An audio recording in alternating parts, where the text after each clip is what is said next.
Okay guys, so this is the last video for this topic, and in this video I'm going to try and bring everything together and we're going to look at coordinate geometry problems. This is what we've learnt so far: midpoint, gradient and distance formulas, and how to graph linear relationships and regions, and we've learnt all about the equation of a straight line.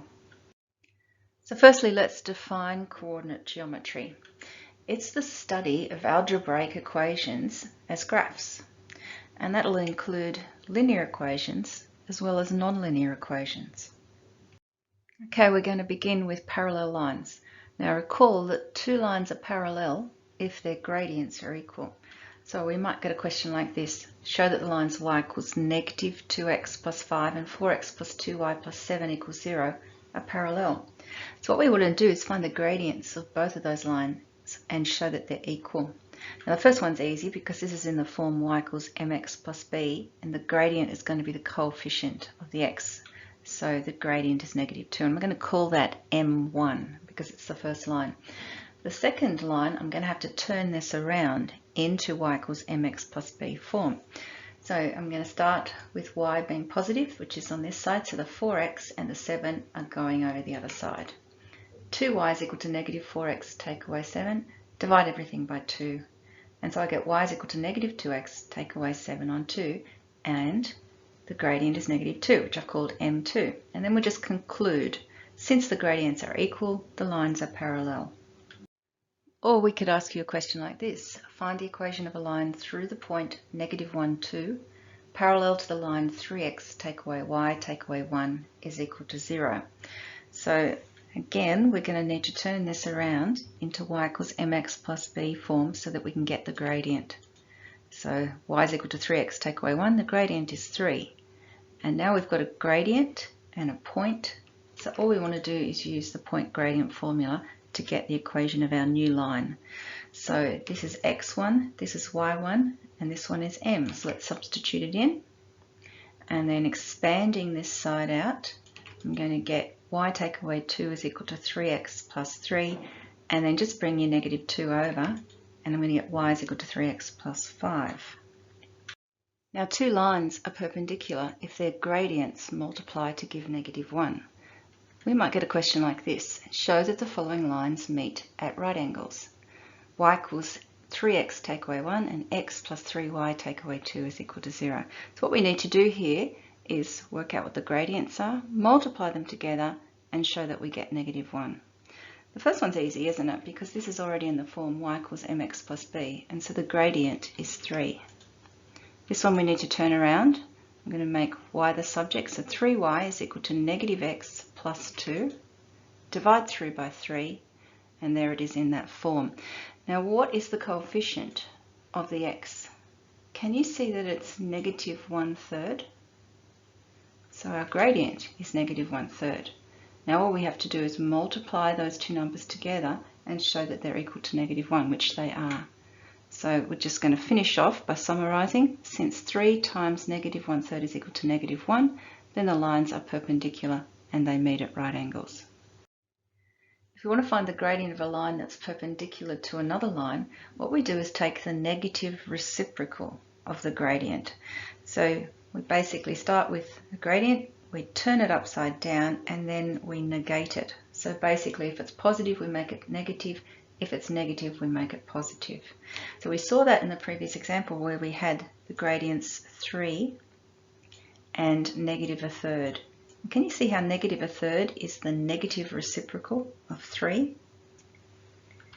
Here's an example. Find the equation of the line perpendicular to x plus 2y is equal to 5, passing through the point 1, 1. All right, so we're going to start with our line, and we're going to turn it around into y equals mx plus b form, and then get the gradient. So making y the subject, 2y is equal to negative x plus 5. And then dividing through by 2. All right, what's the gradient of the line? It's negative 1/2, isn't it? See this negative 1/2 here? All right, now next question. What is the negative reciprocal of negative 1/2? So what happens if you turn 1/2 upside down? We get 2, don't we? And then we want to negate it. So it's currently a negative, we want to make it positive. So our perpendicular gradient is going to be 2. Okay, we're nearly finished. We've now got to put our gradient and our point into the point gradient formula. Here it is. We're going to substitute in. So this is x1, this is y1, and this is m. Expanding out on the right hand side, and then taking this negative 1 over, there's our line, y is equal to 2x, take away 1. Okay, now I particularly want to show you this question because you'll probably come across it or some version of it. What line going through the point 1, 0 is perpendicular to the line y is equal to 2? Now we can't use the method that I just outlined because it's not going to work. I'm going to show you why. Let's start with our line, y equals 2. Now this is actually in the form y equals mx plus b. It doesn't look like it because m is 0. There is no x term. What happens if I take the negative reciprocal of 0? It's undefined, which is why our method just falls apart. But this is actually a really easy question because what does the line y equals 2 look like? It's a flat line, isn't it? Or a horizontal line. And a line that is perpendicular to that is going to be a vertical line. Now we just need to look up here for the extra piece of information. We want it going through the point 1, 0, which is here. And so this is our line. What's its equation? X is equal to 1. All right, let's move on to coordinate geometry problems. Find the equation of the straight line with gradient 2 that passes through the intersection of the lines 2x take away y is equal to 1 and x plus 2y is equal to 8.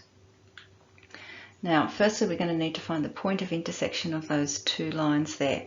And so we're going to do simultaneous equations, and we're going to use the elimination method because you can see how they're both in standard form. So we'll line them up. Now we need to be able to eliminate one of the variables. I'm going to multiply this top one here by 2 so that I get the y's the same. I get 4x take away 2y is equal to 2, and then x plus 2y is equal to 8. And I want to add both of these because the signs are different. Now you could have multiplied this bottom one here by 2 and subtracted them. That would work as well. 4x plus x is 5x. That cancels, and 2 plus 8 is 10. Divide both sides by 5, x is equal to 2. Then substitute the 2 back into one of these equations to figure out the y coordinate. I'm going back into equation 1. So that gives me 4 take away y is equal to 1, so y is equal to 3. So the point of intersection of these two lines is the point 2, 3. Okay, we're not finished. But the question is now reduced to find the equation of the straight line that has a gradient 2 that passes through the point 2, 3. So we're just going to use our point gradient formula. Substituting in the 3 in here, the 2 in where x1 is, and the gradient is 2. Substitute that all in, expand the brackets, tidy it up, bringing the 3 over, and y is equal to 2x, take away 1 is the answer. Here's one last question. ABCD is a rhombus with vertices A, 1, 1, B, negative 1, 0, C, 0, 2, and D, 2, 3. Show that the diagonals bisect one another at right angles. Now what can really help with these sorts of questions is a roadmap or a list of what you want to do in order to answer the question. So firstly, we want to show the diagonals bisect one another.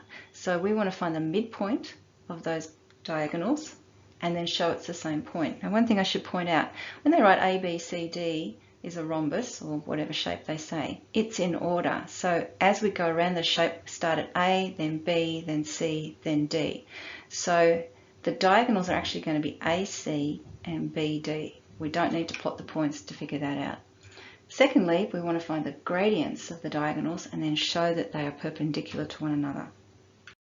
Okay, so first I want to find the midpoints of the diagonals. So let's do the midpoint of AC. There's our formula. And we're going to do 1 plus 0 divided by 2 and then 1 plus 2 all divided by 2. Let's substitute in, and working it out, the midpoints are half and 3 halves. Now let's work out the midpoint of BD. There's our formula. Now we're going to do negative 1 plus 2 all over 2 and 0 plus 3 all over 2. Tidying it up, I get the same point. So yes, the diagonals bisect one another. And secondly, we want to find the gradients of the diagonals and show that they are perpendicular to one another. So we want the gradient of AC and then the gradient of BD.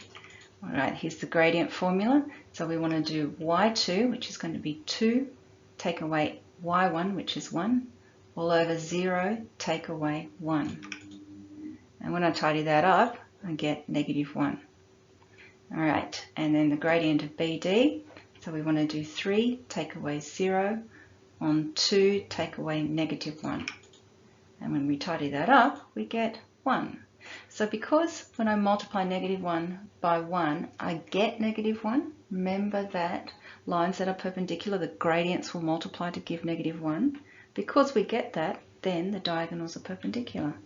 And we've just got to summarize our answer and say why we know that we've answered the question. All right, that brings us to the end of this topic. Now, if you want to continue on with coordinate geometry, the next stop would be to do quadratic relationships.